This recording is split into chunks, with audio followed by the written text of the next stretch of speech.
All right, what's up, guys? Welcome back to another episode of the Living the Dream podcast. Today, we're going through Proverbs 6, verse 5. So let's get it. Save yourself like a gazelle from the hand of the hunter, like a bird from the hand of the fowler. And I'm not gonna cap. I don't know what a fowler is. Maybe it's something that hunts birds. I feel really silly actually reading this verse and not knowing what a fowler is. But save yourself like a gazelle from the hand of the hunter. It makes me think of the fact that we put ourselves into situations um, that can hurt us, right? And so when it's saying save yourself like a gazelle from the hand of the hunter, it's referencing the fact that you took up security for your neighbor, because this is the first couple verses in chapter 6. You took up security for your neighbor, you're getting caught in the words of your mouth, and you've now humbled yourself and pleaded urgently with your neighbor. You're not sleeping, and now you're to save yourself like a gazelle from the hand of the hunter and like a bird from the hand of a fowler. And so it's referencing the dangerous situation you have put yourself in and basically how to get out of it. And it's to recognize the fact that you done screwed up and this environment is not safe. And so my overall interpretation of this is there should be a sense of danger that creates urgency in your life when you're in an environment that is dangerous for you. Like you should be saving yourself like a gazelle from the hand of a hunter. So if there's somebody hunting you, if there's something out to get you in your environment, you should be saving yourself from that. And honestly, I don't know where that happens too often in just regular life, except when it comes to your dreams and goals. So this has a very good entrepreneurial application. So you're either in danger because somebody's actually coming for your life, or you're kind of just living a life that is sleepwalking through life, you know? And if you're sleepwalking through life, that has more to do with your dreams and goals, not immediate life danger. But let's talk about that. So the entrepreneurial application is to have a sense of danger about people and environments that are going to kill your dreams, kill your business ideas, suck your energy from you, and destroy your desire to impact people. And so there are many environments that do that. Honestly, most average environments do that. When you're around average people or below average people, they can't think big enough. They don't act big enough. And it's kind of like the crabs in the bucket. They're trying to pull you back down to the bucket instead of helping you climb out of the bucket to achieve your dreams and goals and to impact people. And so when you're in that environment, you should act like your life is in danger because, well, it is. And not to say you're physically in danger, but emotionally, mentally, spiritually, when you take somebody's dreams and goals from them and you take their energy away from them, they become like just a wanderer.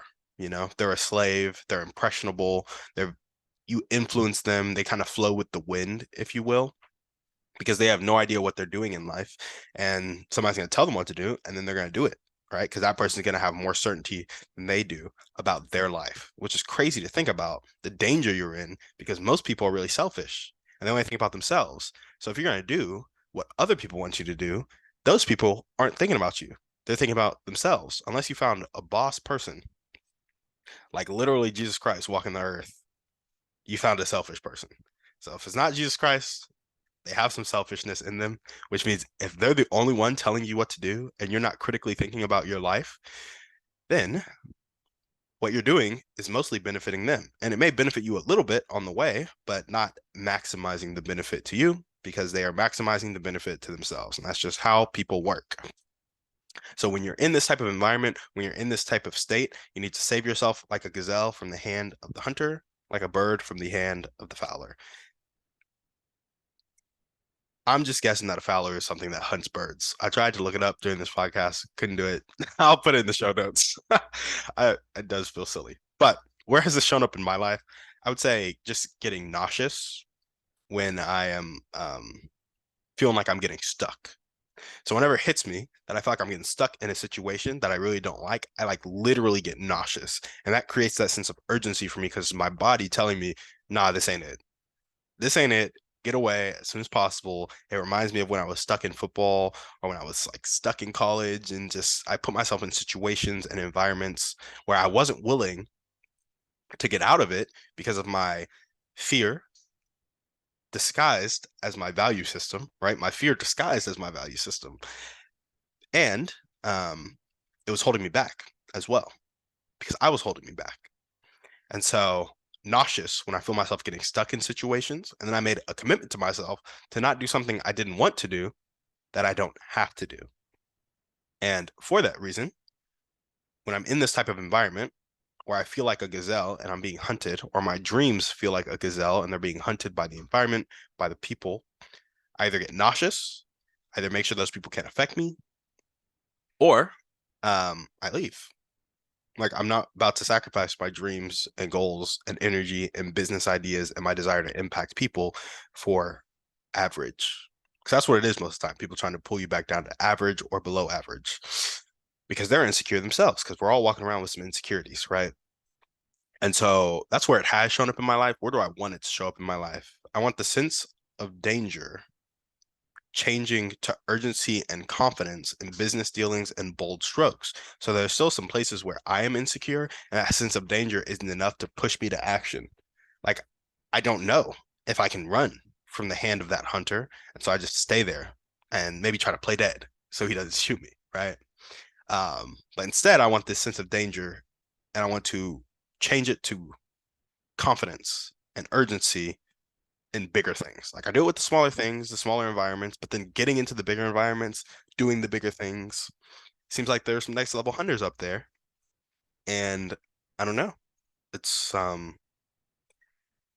it gets in your way, you know? Your own limiting beliefs might be the best hunter out there because I said there are some bigger hunters up there, but usually people who are more successful than you only want to pull you up because they have an overflow to give, right? But you stop yourself and your limiting beliefs stop yourself. And so you might be your own most dangerous hunter. Like the environment you have in your own head might be the thing that's holding you back. And you might need a sense of urgency to change that environment more than anything else, which will give you the confidence to go bigger in the business dealings and the bold strokes. That's for me personally. And for you, go bigger in anything that you want to go bigger in. And so, how can you guys apply this to your life? Well, one, fix your inside environment if that's holding you back. But two, fix your outside environment. And so, sit down and plot your life out in 10 to 30 years and be like, this is my ideal life. 10 years from now, this is what I'm doing every day. 30 years from now, this is what I'm doing every day. And then feel the danger of regretting having not truly lived. Because that danger, if you can take the danger of an 80-year-old man who regrets life, is much more dangerous than the imaginary fear that most of us have around situations in our life. And so tap into the danger that is going to do a better job of creating a sense of urgency. And once you tap into that, change your life to get to the point where you're like, okay, I can cut people out now when they need to be cut out. I can limit conversation when it needs to be limited, and I can pursue better community when it needs to be pursued. But I also keep track of my inner world. I don't let my emotions take control of me, and I don't let my beliefs limit me. I shed those, I get rid of those, and I create more abundant beliefs. I create an environment that is conducive to my own success and my own growth, inside and outside, because I know how much it would suck to get to the end of my life and say to myself, I wish I would have. Because that is like, I don't know, that just sucks. And you know what's funny about that? I wish I would have at the end of your life. It's never about money. Never about money. Because money is like, honestly, it's fake. Let's be real. That I wish I would have is always about spending more time with family and friends, being healthier, taking more risks that would have excited your heart, excited your nature, impacting more people, leaving a bigger legacy. It's always relational because we are at our core relational people. And so the bind money has on us is often a barrier that needs to be overcome. But let's not be fooled about what that money's for. It is only for our relationships. Because if we had $1 billion, but we are on an island alone, we would be miserable and we'd go crazy because isolation is one of the worst human punishments. Use your money to build your relationships and to impact people in a big way. And then you won't have any of those regrets because you have gone as far and as large as you could have and loved as many people as you could have. And that's the key. That's what should get you up in the morning. So there we go. That's what we got for you guys today on the show. Thank you so much for listening. We will see you on the next one, and we're out.